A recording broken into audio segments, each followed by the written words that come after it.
নতুন বছর শুরু হওয়ার আগে নতুন দুষ্টুমি করার জন্য। আর আমি থাকি পার্টির জন্য সব সময় তৈরি। সবাই পেরেন্টসদের থেকে পারমিশন নিয়েছিস তো? হ্যাঁ স্ন্যাক্স আর কোল্ড ড্রিঙ্কস এর অ্যারেঞ্জমেন্ট হ্যাঁ আর মিউজিকে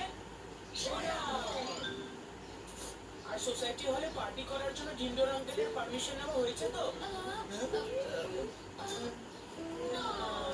হ্যাঁ তাহলে কি করে পার্টি করা হবে? হ্যাঁ ও না, পার্টিটা তো আমারই হোস্ট করার কথা